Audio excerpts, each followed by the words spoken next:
Hello friends, welcome to jobs in Telugu YouTube channel.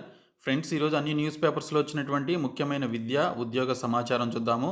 ఈ video చూస్తున్న ప్రతి ఒక్కరు కూడా ఈ వీడియోని లైక్ చేసి మీ ఫ్రెండ్స్కి అయితే షేర్ చేయండి.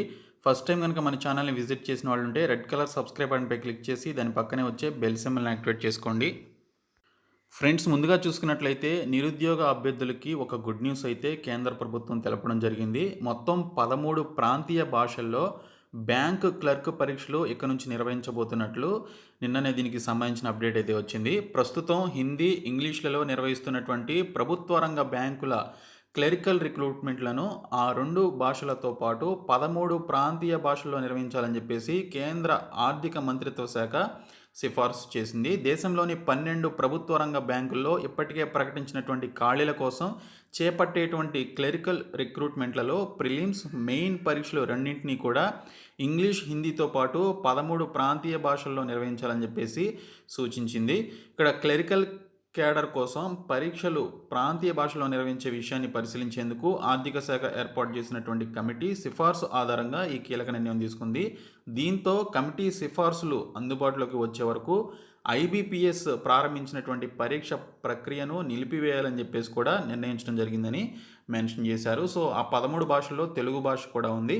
కాబట్టి ఇక నుంచి మీరు తెలుగులోనే మీరు బ్యాంకింగ్కి సంబంధించి అది కూడా క్లరికల్ ఎగ్జామినేషన్స్ అనేవి తెలుగులో అయితే రాసుకోవచ్చు. ప్రస్తుతం రిలీజ్ అయినటువంటి ఒక ఐబీపీఎస్కి సంబంధించిన రిక్రూట్మెంట్ ప్రాసెస్ని హోల్డ్ అయితే ఉంచమని చెప్పేసి అప్డేట్ కూడా మనకి రావడం జరిగింది. సో ఇది ఒక గుడ్ న్యూస్ తెలుగు మీడియం అభ్యర్థులకి.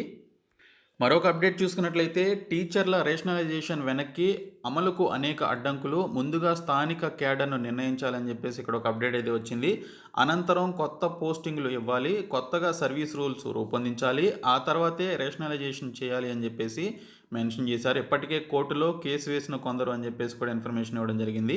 టీచర్ల రేషనలైజేషన్ ప్రక్రియ వెనక్కి వెళ్ళింది. ఇప్పట్లో ఈ ప్రక్రియను పూర్తి చేయడం సాధ్యమయ్యే పరిస్థితి కనిపించడం లేదు. ఈ విషయాన్ని గుర్తించినటువంటి అధికారులు ఈ అంశాన్ని ప్రస్తుతానికి వెనక్కి పెట్టారు.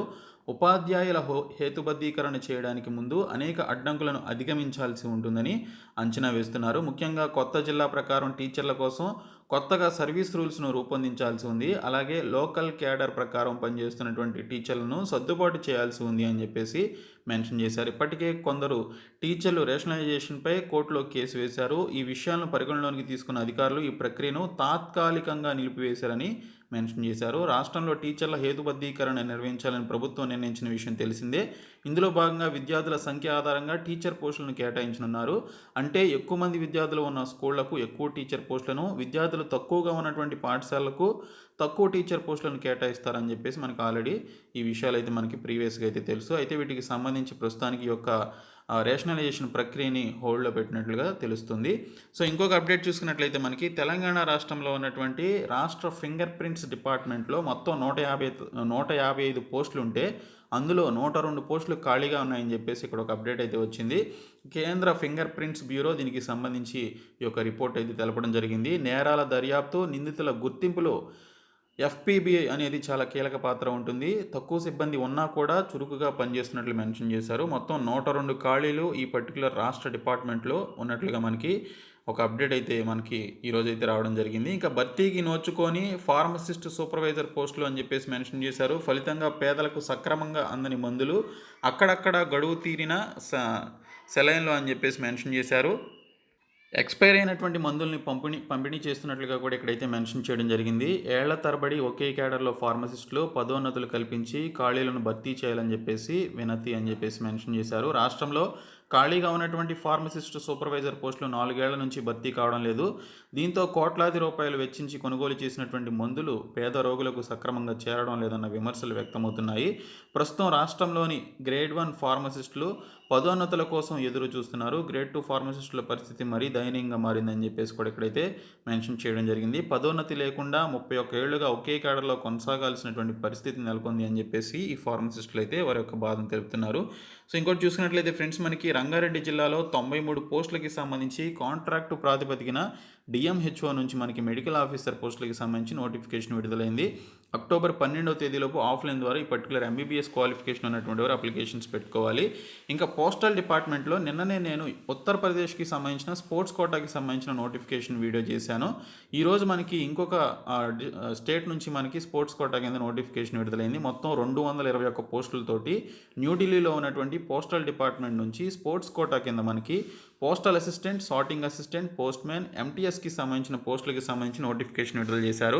10వ తరగతి ఇంటర్మీడియట్ క్వాలిఫికేషన్ ఉండి దీనితో పాటు క్రీడాకారులై ఉండాలని చెప్పేసి ఇక్కడైతే మనకి మెన్షన్ చేయడం జరిగింది. సో ఎవరికైతే ఈ స్పోర్ట్స్ కోటా ఉందో, ఏ స్టేట్ నుంచి నోటిఫికేషన్ వచ్చినా కూడా పోస్టులకి సంబంధించి అందరూ కూడా అప్లికేషన్స్ పెట్టుకోవచ్చు. All India citizens can also apply to these jobs అనమాట. కాబట్టి ప్రతి ఒక్కరు కూడా, మన తెలంగాణలో కూడా రిలీజ్ అయ్యాయి, బట్ లాస్ట్ డేట్ అయితే అయిపోయింది. సో మనకి యూపీ నుంచి వచ్చింది, ఇప్పుడు మనకి ఢిల్లీ నుంచి కూడా రావడం జరిగింది. సో మొత్తంగా మనకి యూపీ అండ్ ఢిల్లీ కలిపి 260 పోస్టులకు పైగా మనకి వేకెన్సీస్ అయితే ఉన్నాయి. నిన్ననే యూపీకి సంబంధించిన వీడియో అయితే చేశాను. ఆ వీడియో చూడని వాళ్ళు ఉంటే మన ఛానల్లోకి వెళ్ళి చూడొచ్చు. నవంబర్ 12 లాస్ట్ డేట్ దీనికి సంబంధించి అప్లై చేయడానికి. ఇంకా ఆర్మీలో మనకి 191 పోస్టులకి సంబంధించి Indian army short service commission కింద మనకి ఎస్ఎస్సి టెక్ నోటిఫికేషన్ విడుదల చేసింది. 191 పోస్టులు ఉన్నాయి. దీనికి సంబంధించి టెక్ మెన్ కింద 175, టెక్ ఉమెన్ కింద 14, విడోస్ డిఫెన్స్ పర్సనల్ కింద 2 పోస్టులు ఉన్నాయి. బీఈ, బీటెక్ సంబంధిత సబ్జెక్టులో డిగ్రీ కలిగినటువంటి వారు అప్లికేషన్స్ పెట్టుకోవచ్చు. October 27 last date. Join Indian army .nic.in అనేటువంటి సైట్లోనికి వెళ్ళి అప్లికేషన్స్ అయితే పెట్టుకోండి. ఇంకోటి చూసుకున్నట్లయితే మనకి రిసోర్స్ పర్సన్స్కి సంబంధించి భారత్ ఎలక్ట్రానిక్స్ ఇన్ఫర్మేషన్ టెక్నాలజీ నుంచి 5 పోస్టులతో నోటిఫికేషన్ విడుదలైంది. అలాగే మనకి ఎన్సిఎల్ పూణేలో ప్రాజెక్ట్ అసోసియేట్స్కి సంబంధించి కూడా నోటిఫికేషన్ విడుదలైంది. ఇండియన్ ఆర్మీ జేఏజీ ఎంట్రీ స్కీమ్కి సంబంధించి కూడా నోటిఫికేషన్ అయితే మనకి విడుదల కావడం జరిగింది. ఇంకా మనకి రామగుండంలో ఉన్నటువంటి ఆర్ఎఫ్సిఎల్లో మనకి ఎగ్జిక్యూటివ్స్కి సంబంధించి నోటిఫికేషన్ విడుదలైంది. దీనికి సంబంధించి ఆల్రెడీ నేను ఎప్పుడో వీడియో కూడా చేయడం జరిగింది. ఇంకోటి చూసుకున్నట్లయితే ఫ్రెండ్స్, మనకి ఈ ఫింగర్ ప్రింట్ డిపార్ట్మెంట్కి సంబంధించి ఎన్ని వేకెన్సీస్ ఉన్నాయి ఏంటి అనేది మనకి ఇక్కడైతే మెన్షన్ చేశారు. ఒక్కొక్క ఇన్స్పెక్టర్ కూడా లేరు అని చెప్పేసి మెన్షన్ చేశారు.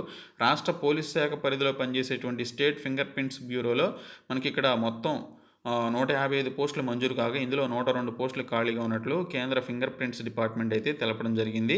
సో ఇక్కడ చూసుకున్నట్లయితే మనకి ఇందులో 39 ఇన్స్పెక్టర్ పోస్టులకు గాను 39 ఖాళీగా ఉన్నాయి. ఇంకా అదేవిధంగా మంజూరైనటువంటి 77 సబ్ ఇన్స్పెక్టర్ పోస్టుల్లో 26 భర్తీ కాగా 51 ఖాళీగా ఉండగా 33 అసిస్టెంట్ సబ్ ఇన్స్పెక్టర్ పోస్టుల్లో 8 ఖాళీగా ఉన్నట్లు సిఎఫ్పిబి పేర్కొంది అని చెప్పేసి ఇక్కడైతే మెన్షన్ చేశారు. ఇంకా దేశంలో నిరుద్యోగ సంక్షేమం అని చెప్పేసి ఫార్మర్ ఆర్బీఐ చైర్మన్ దీనికి సంబంధించి ఒక అప్డేట్ అయితే ఇవ్వడం జరిగింది. ఆర్థికం కోలుకుంటున్న నిరుద్యోగులు పెరుగుతున్నారు, ఆర్థికాభివృద్ధి ఫలాలు అందరికీ అందాలి అని చెప్పేసి దువ్వూరి సుబ్బారావు దీనికి సంబంధించి ఆయన అయితే తెలపడం జరిగింది. సో ఇవి ఈరోజు వచ్చినటువంటి అప్డేట్స్. సో ఈ వీడియోని మీ ఫ్రెండ్స్ అందరికీ షేర్ చేయండి, మన ఛానల్ సబ్స్క్రైబ్ చేయండి.